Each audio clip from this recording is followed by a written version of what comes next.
এই আশুরুল হজ শুরু হয়েছে, হজের ফ্লাইট কাফন পরে পরে আল্লাহর বান্দারা কাবায় যাইতাছে। খবরের পাতায় এসে গেছে প্রধানমন্ত্রী হাজি ক্যাম্পে গেছে, ধর্মমন্ত্রী হাজি ক্যাম্পে গেছে। ঘরের ভেতরে খবর দেখতেছে অথবা পত্রিকার পাতায় শুনতাছে, পড়তাছে হজের সফর শুরু হয়ে গেছে।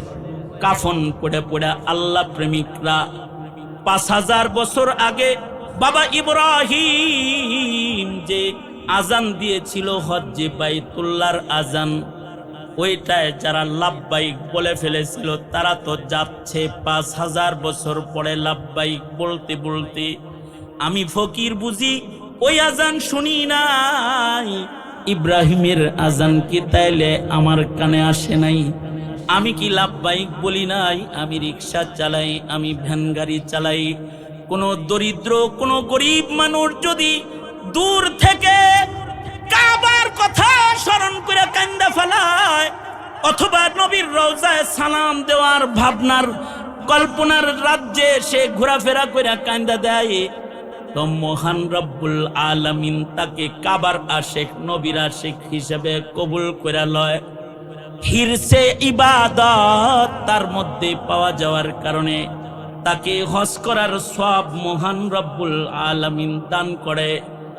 ইবাদত হজ করতে পারে নাই, কিন্তু নবী যে সকল ইবাদতে হজের সব ঘোষণা করেছে, গরিব মানুষ ওযু কইরা সূর্য ওঠার পরে ইশরাকের নামাজ পড়তে দাঁড়ায় যায় আর মনে মনে কয় আল্লাহ ২ রাকাত ইশরাক পড়লাম, কাবায় যাওয়ার সামর্থ্য আমার নাই।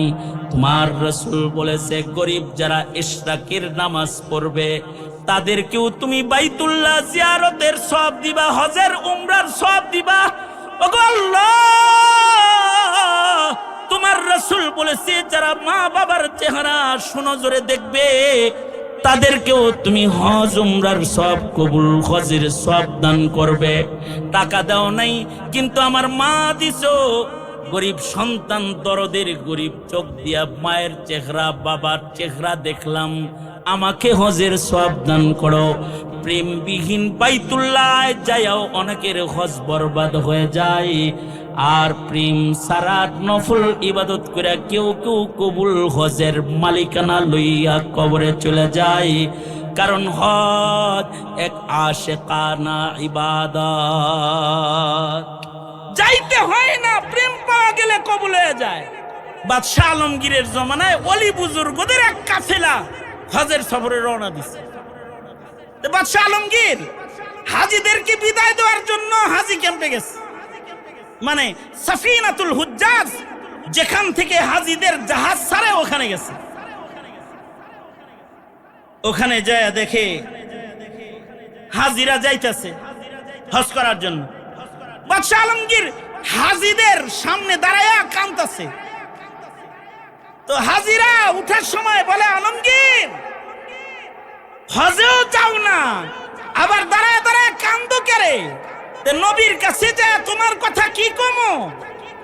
কয় নবীজির কাছে যে আমার সালাম দিয়া বইল যে ভারতবর্ষের ক্ষমতার জিম্মাদারির এক আযাব আমার কাঁধে আছে, যে আযাবের কারণে আমি ধনী হইতে পারতাছি না, হজের টাকাও জমা করতে পারতেছি না, আর জুলুম অত্যাচার মানুষ করবে এই ভয়ে দায়িত্বকে কারোর কাছে দিয়া হজের সফরেও যাইতে পারতেছি না। কিন্তু কাবা ঘরের প্রেম আমার দিলে জ্বলতেছে, আর রাসূলরে যা বইল নবী প্রেমের আগুনও আমার দাউ দাউ করে জ্বলতেছে, কিন্তু যাইতে পারতেছি না দারিদ্রতা ও দায়িত্বের কারণে। হাজীদের সাফিনা একদিক দিয়ে ছেড়ে দিছে, আর একদিক দিয়ে বাদশাহ আলমগীর বাড়িতে যায় ঘুমাইছে। ঘুমের ঘরে স্বপ্নে দেখে আল্লাহর রাসূল আয়েশা বলতেছে, আলমগীর যাইতে পারস নাই, কিন্তু প্রেম তো দিলে আছে, এর লেগে আমি জিয়ারত করতে আসছি, তোর সাথে দেখা করতে আসছি। এটা একটা আশিকানা ইবাদত। এ কারণে কেউ যদি দরিদ্রও হয় তো সে হজের মৌসুমে কাবার প্রেমে রুনাজারি করবে, নবীর প্রেমে রুনাজারি করবে, আর সেই রুনাজারির মৌসুমটা এখন চলতেছে। সুতরাং আমি আমার এই সংক্ষিপ্ত আলোচনায় যেটা আপনাদেরকে দাওয়াত দিলাম সেটা হলো খোদাই কিন্তু আমাকে খোদার লগে প্রেম করার লেগে বানাইছে, আর প্রেমটা ইবাদতের মাধ্যমে করতে হয়। কখনো কখনো ইবাদত করে প্রেম করতে হয়, কখনো কখনো ইবাদত করার সুযোগ না পেলে আফসোস দিয়া রবের সাথে প্রেম করতে হয়। আর সেই প্রেমটা করার জন্যই রব্বুল আলামিন মানুষ বানিয়েছেন।